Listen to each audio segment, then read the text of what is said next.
A group of Jewish men stand in the shadow of a massive, blood-stained limestone cliff. It is a place they are not supposed to be. Most people imagine a fortress. They picture the church as a walled castle, surrounded by a dark, swirling army of demonic forces. You do not do it by engaging in loud, aggressive culture wars. You do not shout the darkness down. Think about the people around you who are trapped as hostages behind those iron bars right now. Think about the coworker who masks a crippling alcohol addiction with a sharp suit and a corner office. Think about the teenager who feels the crushing physical weight of anxiety pressing down on her lungs every time she opens her phone. They are captives of the grave. The iron is holding them. When you carry the presence of God into those spaces, you are bringing the kingdom of heaven directly into the underworld. When you forgive someone who absolutely deserves your revenge, the iron hinge groans. When you give away your money to free someone from crushing debt, the heavy timber splinters. When you sit under the cold, sterile fluorescent light of an ICU room, listening to the rhythmic beeping of a monitor, and you pray for a healing that the doctors say is impossible. You are throwing your shoulder against the bronze doors. The church is not a sanctuary you escape into. It is a vanguard you deploy with.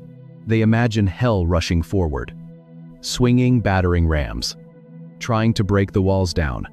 This defensive posture has completely defined modern Christianity, but breaking doors is only half the picture. Because in the ancient world, a gate was not just a piece of military hardware, it was a courtroom.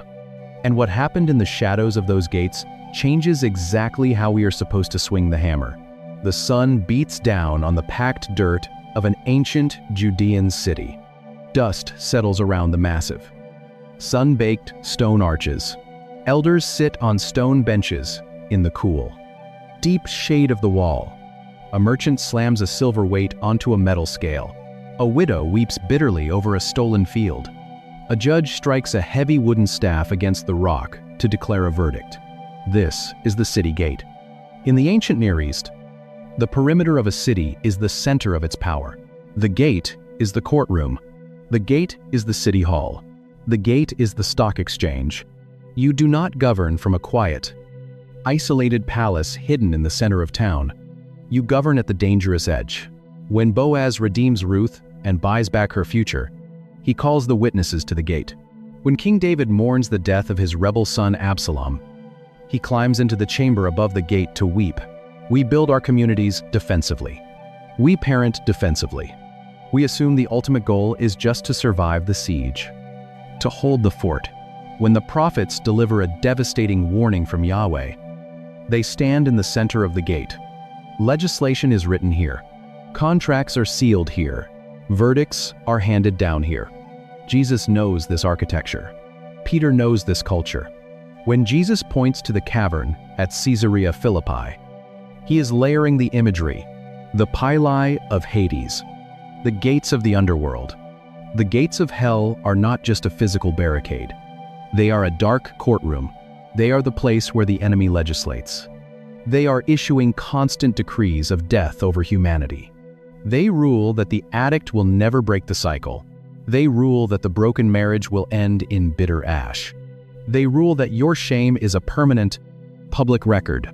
They rule that the trauma you survived will dictate your entire future. They rule that the medical diagnosis is the final, undisputed word. The underworld is constantly passing judgment. The enemy is sitting in the gate, handing down verdicts against the people you love. But Jesus says the ecclesia will overpower this court. The church does not just break the iron. The church overturns the verdict. We walk into the courtroom of the enemy. We bring a higher law. We slam a new ruling down on the table. We announce that the debt is canceled. We announce that the prisoner has been pardoned. But to understand exactly who we are fighting in this courtroom, until Jesus comes back to rescue us from the tower, we assume the gates of hell are a weapon of assault.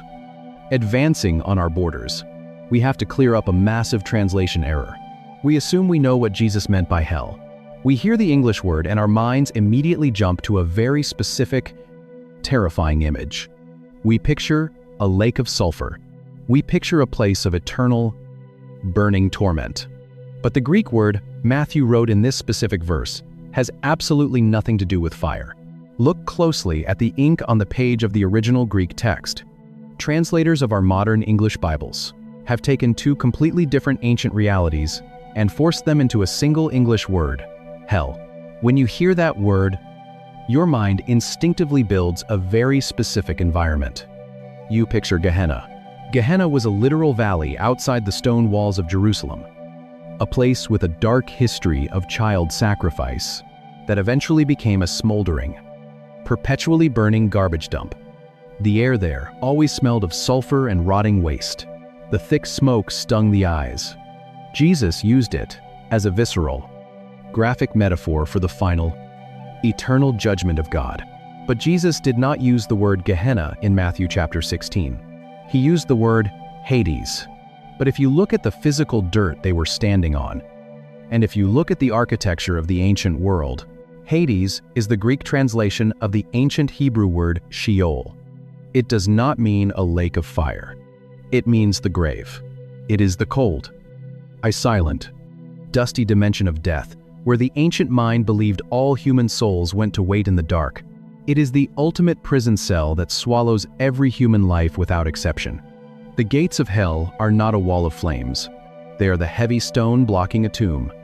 When Jesus tells Peter that his ecclesia will shatter these specific gates, he is making a claim that goes far beyond a cultural skirmish or a theological debate. He is not saying the church will simply survive the political pressures of the Roman Empire. He is not saying the church will successfully hold on to its traditions for 2,000 years against a shifting culture. He is saying the church is going to rob the grave. Death is the final, undefeated tyrant of the human story. It is the fortress that has never been breached, the prison that has never lost a captive. Every king, every prophet, every warrior eventually walked through the gates of Hades and heard the heavy iron slide shut behind them. The defensive theology completely shatters. Hell is not an advancing army. It is a holding cell. The underworld seemed invincible, but the ecclesia carries a different kind of authority. We are the vanguard of a kingdom that does not negotiate with death. We bring resurrection life into places that the world has already pronounced utterly dead. When you look at a situation that smells like the grave, a ruined reputation, a hollowed-out marriage, a community devastated by opioid addiction, the culture says the tomb is sealed. They tell you the verdict is final, but you do not have to accept that ruling. You carry the spirit of the one who knows exactly how to break a tomb open from the inside. And this is where the shadow of Mount Hermon finally connects to the empty tomb in Jerusalem. Because Jesus did not just give his disciples a massive military mandate and then walk away to let them fight the darkness alone. Jesus walked to the darkest cave in the ancient world and challenged the gods of the underworld on their own dirt. A fortress locks its doors to hold its captives in the dark, and the vanguard of heaven brings a battering ram. Addiction, shame, and sickness act as heavy iron bars, and the presence of God splinters the hinges. The enemy sits at the city gate handing down verdicts of defeat, and the church walks in to slam down a pardon. The church is not hiding behind a wall. It is swinging the hammer. To feel the weight of what Jesus was actually demanding of his followers, we pictured a defensive wall holding back an army of fire, and Jesus pointed to the locked tomb of death itself. Humanity waited for thousands of years in the cold silence of the grave, and the Messiah promised to rob the prison. A massive stone was rolled across a borrowed tomb in Jerusalem, and the power of Hades was shattered forever from the inside out. One rock, one rescue. But maybe the part that stays with me most is the posture. Not the architecture of the cave at Caesarea Philippi, but the posture of the men standing in front of it. We have spent so much of our lives terrified of the shifting culture. We pull our families close. We lock the sanctuary doors. And we consume media that tells us the sky is falling. We assume we are the ones under siege. And yet, the very foundation of the church was built in the shadow of a pagan shrine, with Jesus demanding we march toward the darkness, not hide from it. If you are in a season where the chaos in your home, the breaking of your marriage, or the darkness in your own mind feels like an advancing army, You need to hear the actual words of Matthew chapter 16. You cannot read this passage in a quiet, safe room. You have to step back into the first century dust. You are not a hostage waiting for evacuation. You are the ecclesia, the gates of your anxiety, the gates of your family's addiction, the gates of your crushing shame. They are stationary. They are not attacking you, they are just trying to hold you down. You do not have to play defense anymore. You carry the spirit of the God who breaks the iron, and may the God who walked his men directly to the mouth of the underworld step into your darkest season with you, and give you the strength to swing the hammer until the prison doors finally give way. If this opened something in you, subscribe. Leave a comment, even one word helps. Share this with someone who feels like they are losing the battle, and needs to remember they are on the offensive. Pray for us as we keep digging into these texts. You have to look at the massive stone reality that was towering over them. And it begins with a fundamental misunderstanding of what a gate actually does. An ancient king stands inside a walled city. The watchmen blow a ram's horn from the highest tower. The air smells like burning incense and roasting meat. Water rushes violently from a gaping, pitch-black cavern at the base of the rock. Dust rises on the horizon as an invading army marches toward the perimeter. The king gives a frantic order, and soldiers rush to the entrance, heaving massive timber and iron structures together, dropping a heavy wooden crossbar into place to lock the city down. The inhabitants hold their breath and brace for the impact. For generations, we have subconsciously projected this exact scene onto the words of Jesus in Matthew chapter 16. We hear him speak about the gates of hell, and we instantly imagine a dark, swirling demonic army rushing toward the barricades of the church. We assume we are the ones inside the city, clutching our weapons, hoping the hinges hold. When you pause to consider the fundamental mechanics of ancient architecture, however, the defensive interpretation begins to collapse completely. Think about how a fortified city functions in the ancient Near East. A gate does not march across a battlefield. A gate does not swing a sword. It does not draw a bow. And it does not charge an enemy line. Its only purpose is to keep the people inside from getting out, and the people outside from getting in. A hole so deep the locals whisper, it drops straight into the underworld. Shrines to half-man, half-goat deities are carved directly into the stone face above them. It is bolted to the stone. It only exists to protect what a kingdom has already conquered. A gate is not an instrument of assault. It is a stationary mechanism of defense. Yet we have built an entire modern religious culture on the assumption that hell is on the offensive and the church is just trying to hold the line. We have constructed a bunker Christianity. We look at the shifting culture around us. We watch the moral fabric fraying, and our instinct is to retreat into our safe spaces. We lock the heavy doors of our sanctuaries and build our own isolated subcultures, hoping that if we just make the walls thick enough, the darkness will not break through. When your theology is built on a defensive premise, fear becomes the primary engine of your daily life. You view every cultural shift as a siege engine rolling toward your family. You consume information that tells you the sky is falling, because panic validates your decision to stay hidden inside the bunker. And most tragically, you view the people outside your walls not as prisoners who need rescue, but as foot soldiers of the enemy coming to destroy you. By misreading this single phrase, we have inverted the entire mission of the gospel. We have convinced ourselves that Jesus left us here. This is Caesarea Philippi. It is the red light district of ancient pagan religion. For a first-century rabbi, bringing your disciples here is unthinkable. To guard a fortress, waiting anxiously for an evacuation helicopter to lift us out of the siege. But Jesus was not giving Peter a survival strategy. He was handing him a declaration of war. He is telling his men that the kingdom of darkness is the entity barricading itself behind walls. The underworld is the fortress holding humanity captive, and the church is the invading force marching up to the perimeter. But Jesus did not just invent a random architectural metaphor out of thin air. He was pointing at a very specific, physical location right in front of them. Jesus walks north. He leaves the familiar shores of the Sea of Galilee. He bypasses the Jewish villages. He ignores the safe teaching spots. He leads his 12 men on a steady, exhausting climb into Gentile territory. They walk for days. The elevation rises. The temperature drops. They arrive at the base of Mount Hermon. Look at the cliff towering over them. 200 feet of sheer limestone. Look at the carvings in the stone face. There are alcoves cut directly into the mountain. And inside those alcoves stand statues of Pan.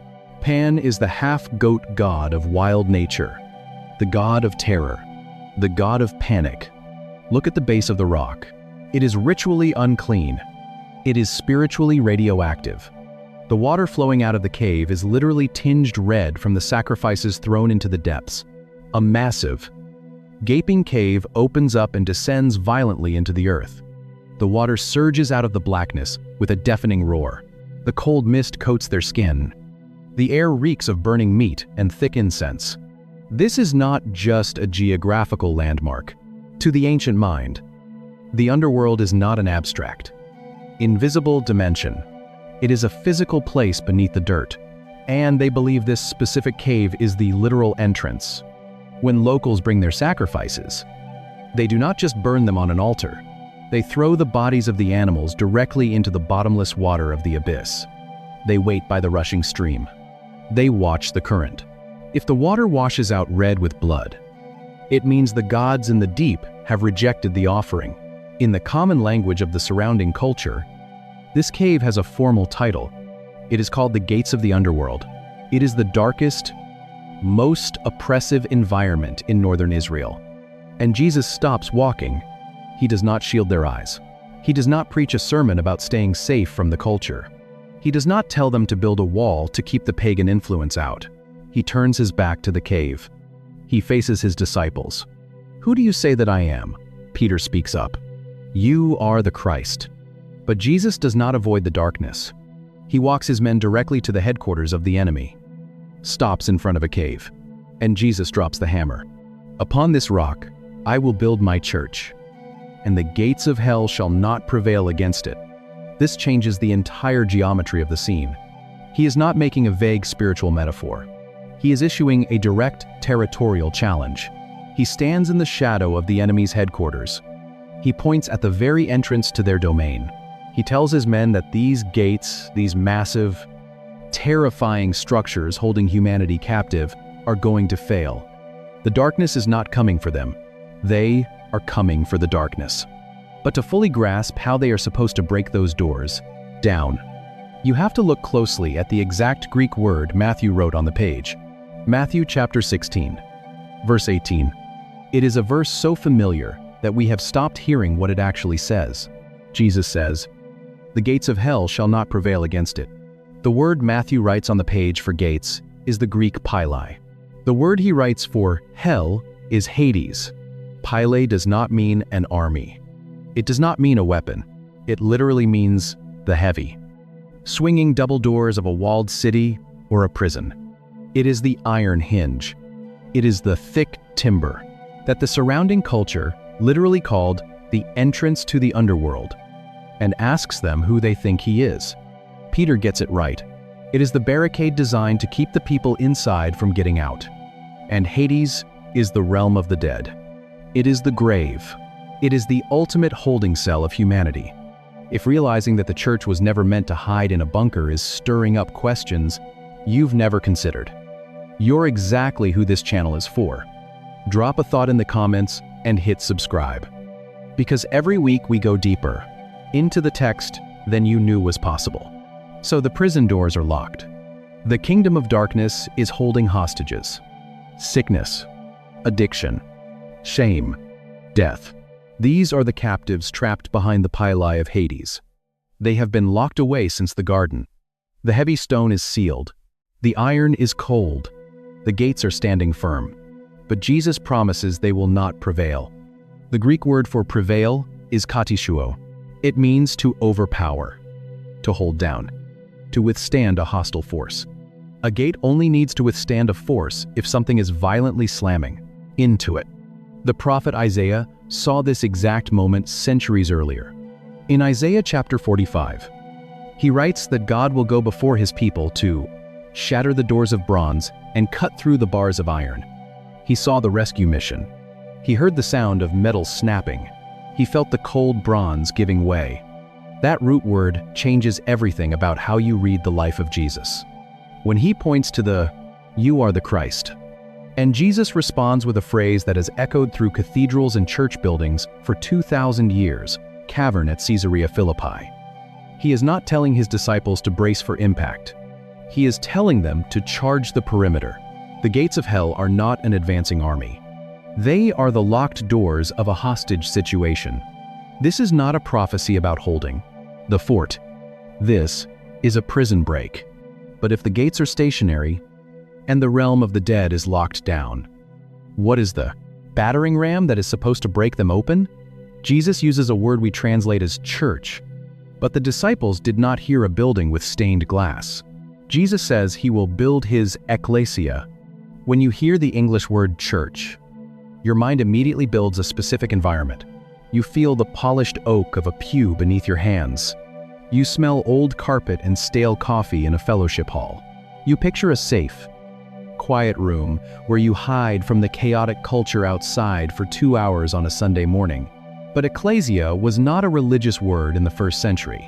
It was a secular, political, and military term.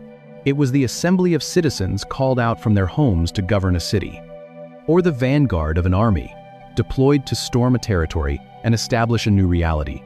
Jesus is telling them that they are the weapon. Upon this rock I will build my church, and the gates of hell shall not prevail against it. You have probably pictured this metaphor, and he is telling you the exact same thing. Look at how you have instinctively structured your life. You wake up, you read the news, and you feel the panic tightening in your chest like a physical weight. You see the culture shifting. You watch addiction gripping your neighborhood. You see sickness breaking your family apart. And your first instinct is to retreat, to build a higher fence, to pull your kids closer, lock the doors, and hope the darkness just passes over your house. We are playing defense. But if the gates of hell are stationary, then the darkness is not the thing advancing. Your life is not a defensive holding pattern. It is a rescue mission. If you are in a season where you feel completely overwhelmed by the chaos in your home or your workplace, you need to understand the true architecture of this battlefield. The enemy wants you to believe you are under siege. He wants you to feel the cold wind of cultural decline, hear the noise of the panic, and retreat into isolation, because an isolated believer poses no threat to the gates of Hades. But how do you actually break a gate of the underworld?